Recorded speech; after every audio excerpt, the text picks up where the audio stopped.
Hello అండి, welcome back to my channel. ఈరోజు వచ్చి అరటికాయ బజ్జీ అనేది ఇంట్లో ఎలా సింపుల్గా చేసుకోవచ్చో టేస్టీగా చూపిస్తున్నాను చూడండి. శనగపిండి తీసుకున్నానండి, 1/2 టీ స్పూన్ కారం అండి, 1/4 టీ స్పూన్ పసుపు యాడ్ చేశానండి, టేస్ట్కి తగ్గట్టు పిండికి సరిపడా 1 స్పూన్ అనేది సాల్ట్ యాడ్ చేశానండి.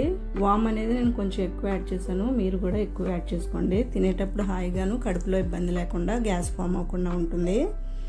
వేసానా లేదన్నట్టు ఒక పించ్ అనేది అదేనండి బేకింగ్ సోడా లేదంటే కడుపు నొప్పి సోడా అంటాం కదా, అది యాడ్ చేశాను. ఇది పక్కన పెట్టానండి.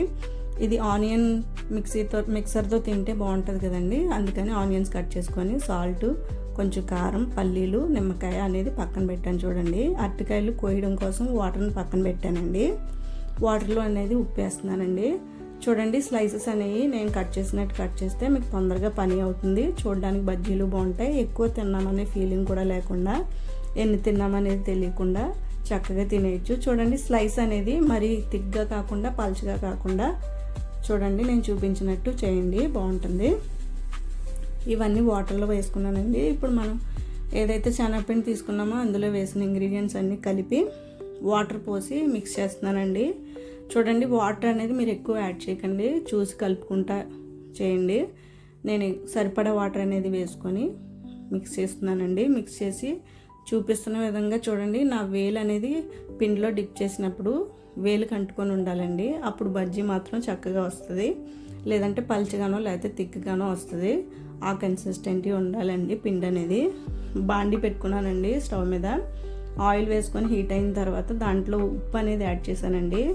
ఈ బజ్జీలు ఎక్కువ ఆయిల్ పీల్చకుండా, ఈ టిప్పు ప్రతి వంటకానికి వర్తిస్తుందండి, ఎందుకంటే మనం చేసే వంటకాలని ఆయిల్ పీల్చకుండా ఉండడం కోసం డీప్ ఫ్రై చేసేటప్పుడు. చూడండి, బజ్జీ ఎలా రావాలనేది స్లైస్ ముంచి చూపిస్తున్నాను చూడండి. ఈ థిక్నెస్ ఉండాలి, కోట్ అనేది అలా ఉండాలండి, అప్పుడు బజ్జీ చక్కగా వస్తుంది నీట్గా. చూడండి ఎన్ని బజ్జీలు చేశాను. ఇలా ఇంకా మిగిలినవన్నీ కూడా చేసుకొని పక్కన పెట్టుకోండి. చూడండి ఎంత నీట్గా అందంగా వచ్చాయో బజ్జీలు అనేవి, కొద్ది తినాలనిపించేవి, టేస్టీగా ఉంటాయి. చూడండి, నేను అలా టిష్యూ పేపర్ తీసుకొని దాని మీద వేసానండి, ఒకవేళ ఏమన్నా యాక్సెస్ ఆయిల్ ఉంటే తీస్తుందని. చూడండి ఎంత బాగున్నాయో. దీన్ని నేను ఆనియన్ మిక్సర్ తయారు చేశానండి. కచప్ కూడా పక్కన పెట్టాను, మీకు నచ్చిన చాయిస్ని బట్టి తీసుకొని తినండి. చూడండి ఎంత సింపుల్గా టేస్టీగా అరటికాయ బజ్జీ అనేది రెడీ అయిపోయిందో. ఇలాంటి సింపుల్ టేస్టీ రెసిపీస్ కోసం మన అమ్మ సింపుల్ కుకింగ్ ఛానల్ని సబ్స్క్రైబ్ చేసుకోండి. ఇంతవరకు చూసినందుకు ధన్యవాదాలు. Thank you so much. ఇలాంటి మరిన్ని అప్డేట్స్ కోసం బెల్ ఐకాన్ ప్రెస్ చేయండి. Like, share, subscribe. Thank you.